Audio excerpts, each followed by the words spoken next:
आपके अपने चैनल जोगी सर की पाठशाला को सब्सक्राइब कीजिए और बेल आइकन को प्रेस कीजिए ताकि नई वीडियो आते ही आपको नोटिफिकेशन मिल जाए। आज इस वीडियो में 9वीं क्लास के मैथ सब्जेक्ट के चैप्टर नंबर 3 निर्देशांक ज्यामिति की चर्चा करने वाले हैं। आज मैं आप लोगों को एक ऐसे मैथमेटिशियन के बारे में बताना चाहता हूं जो बहुत ही आलसी था। फ्रांस में 17वीं शताब्दी में रेने दकार्टे एक महान गणितज्ञ हुए हैं जो बहुत ही आलसी था। हम भी कई बार आलस दिखाते हैं, सुबह सुबह उठने का मन ही नहीं करता, ये लगता है कि हाँ जी चलो बिस्तर पे लेटे रहें। करते हैं आप लोग, सभी करते हैं, जिसका भी जहाँ तक संभव हो सकता है करता ही है।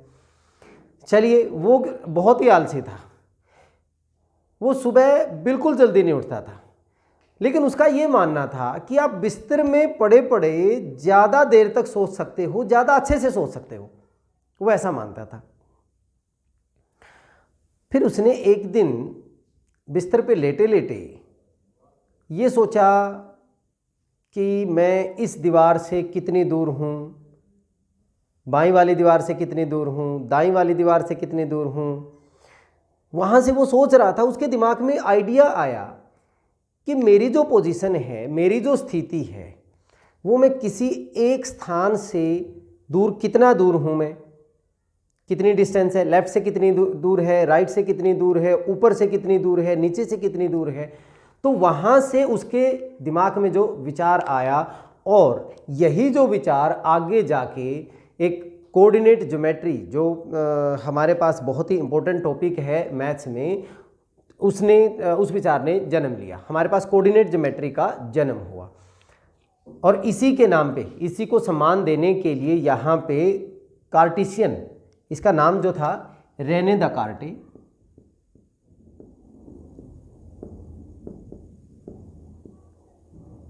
रेने दकार्टे मैथमेटिशियन थे। ये 17वीं शताब्दी में थे और फ्रांस के थे, फ्रांस देश के, ठीक है। इसी के ऊपर इसका नाम कार्टेशियन प्लेन के नाम से जाना जाता है। चलिए, अब हमें पता है कि हम पहले नंबर संख्याओं के बारे में, वास्तविक जो नंबर्स हैं उनके बारे में हम पढ़ चुके हैं, संख्या रेखा के बारे में हम पढ़ चुके हैं।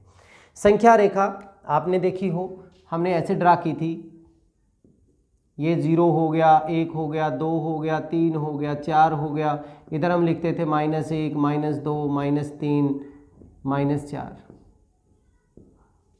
ऐसे हम संख्या रेखा लिखते थे। तो इसने क्या किया, बोर्ड के ऊपर या कागज के ऊपर उसने उस तल को 2 रेखाओं से निरूपित कर दिया। क्या किया, एक रेखा, इसको हम एक्सैतिज रेखा बोलते हैं, एक एक्सैतिज रेखा ले ली, ये हमारे पास एक रेखा, और एक रेखा और उन्होंने ऐसे ले ली, सीधी खड़ी हुई। यहाँ पे इसको ऐसे टेढ़ा अगर हम सीधा कर दें तो ये हमारा 0 हो गया, ये 1 हो गया, 2 हो गया, ऊपर ये 3 हो गया, ऐसे 4 हो गया, इधर -1 हो गया, -2 हो गया, -3 हो गया, -4 हो गया।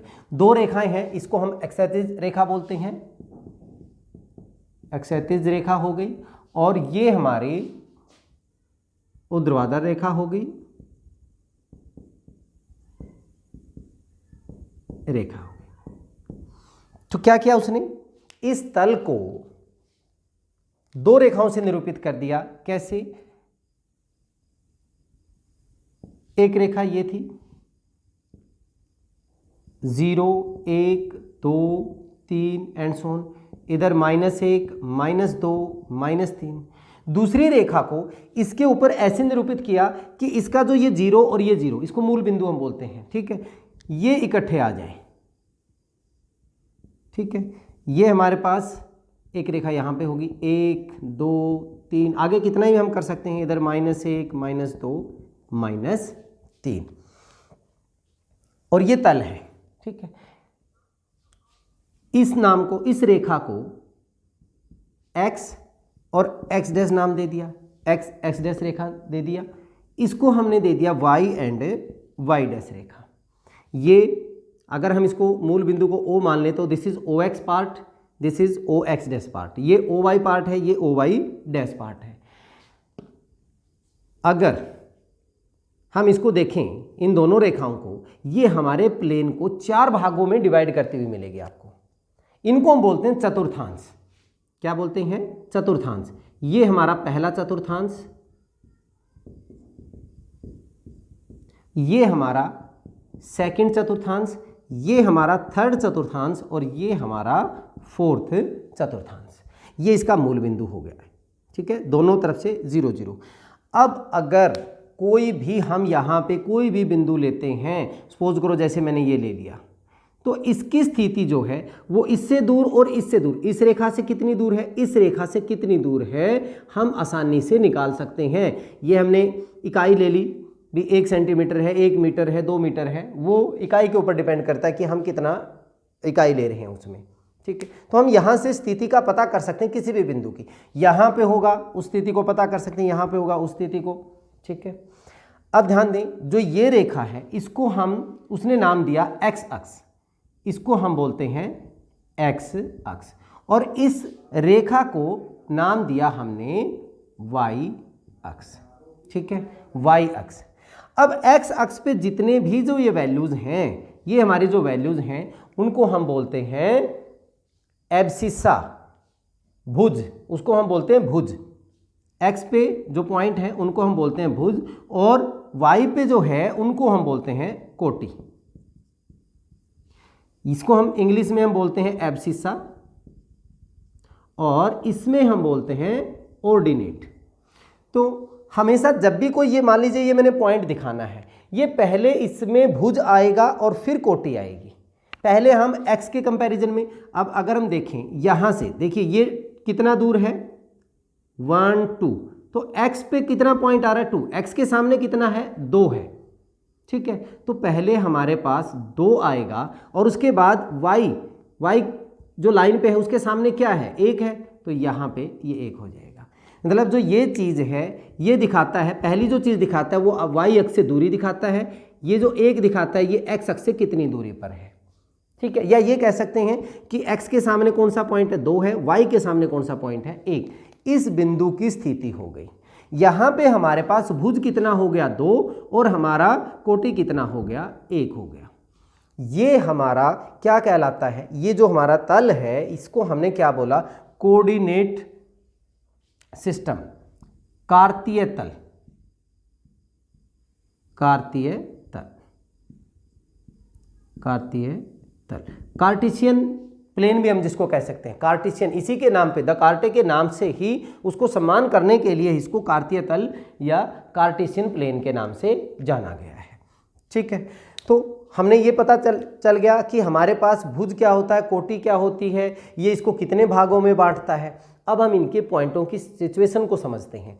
अगर यहाँ पे कोई भी होगा, देखिए ये हमारा एक्स अक्ष पे है पॉजिटिव है, यहाँ हमारा वाई अक्ष पे पॉजिटिव है, यहाँ पे आप कोई भी वैल्यू लेंगे वो हमेशा क्या होगी, पॉजिटिव होगी। क्या होगी, पॉजिटिव।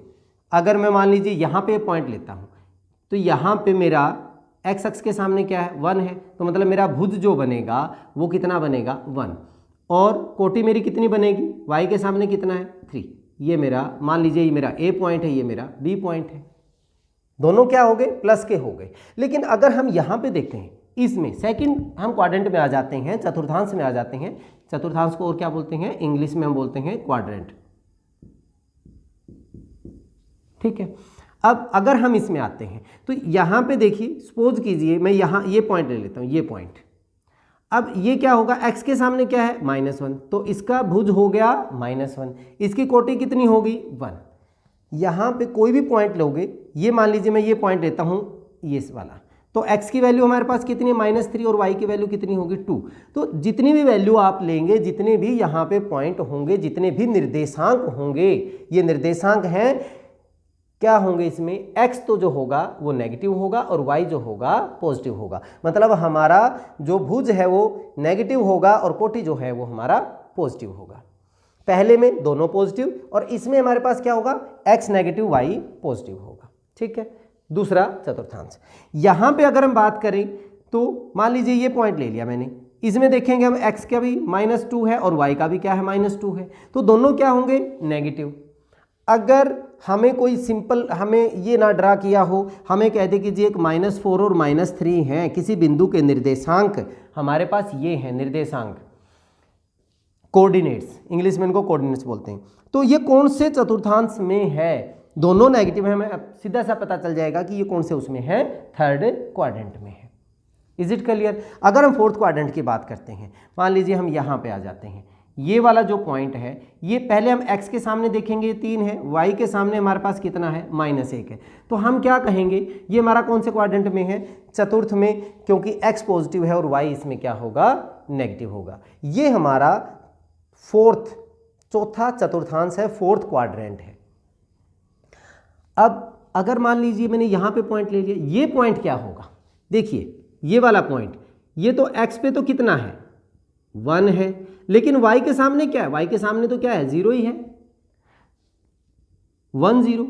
मैं इधर लूं, ये वाला पॉइंट क्या होगा, -2 0, x की तो -2 है, लेकिन y के सामने तो क्या है, 0 ही है। देखिए x अक्ष के ऊपर हमेशा जो हमारी कोटि होगी वो क्या होगी, 0 होगी। मतलब y निर्देशांक जो होगा वो क्या होगा, 0 होगा। ध्यान रखें, अगर कोई कहे कि -70 कौन से चतुर्थांश में है, ये किसी भी चतुर्थांश में नहीं है, ये किस अक्ष पे है, x अक्ष पे है, ठीक है, x अक्ष के ऊपर। इसके बाद अगर हम y अक्ष पे देखें तो ये जो पॉइंट होगा ये क्या होगा, पहले हम x लिखते हैं, तो x की वैल्यू तो हमारे पास यहाँ पे कितनी है, क्योंकि इसके सामने 0 है, और y की वैल्यू कितनी है, -3। यहाँ पे ये पॉइंट अगर लेंगे तो हम पहले क्या लिखेंगे, x की वैल्यू तो मेरी 0 है, और y की वैल्यू हमारे पास कितनी है, 2। तो 0 2 ये हमारा किसी चतुर्थांश में नहीं होगा, ये किस में होगा, ये हमारे पास y अक्ष के ऊपर होगा।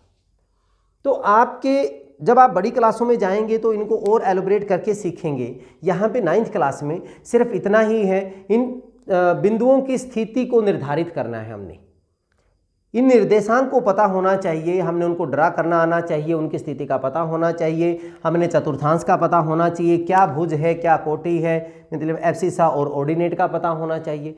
सिंपल सा इतना सा ही है, ठीक है। या आपको पॉइंट दे देंगे, ये पॉइंट दे दिया, आप उसको ड्रा कीजिए, फिर आपको ग्राफ पे उसको ड्रा भी करना पड़ेगा। ये पॉइंट है, ये पॉइंट है, ठीक है, वो हम संख्या रेखा ग्राफ में बना के आसानी से ड्रा कर सकते हैं। तो ये था इसका जस्ट सिंपल सा इंट्रोडक्शन, और बहुत ही आसान है, ये चैप्टर बहुत ही आसान होने वाला है। चलिए इस वीडियो में इतना ही, नेक्स्ट वीडियो में हम एक्सरसाइज के क्वेश्चन के साथ मिलते हैं, तब तक के लिए जय हिंद जय भारत।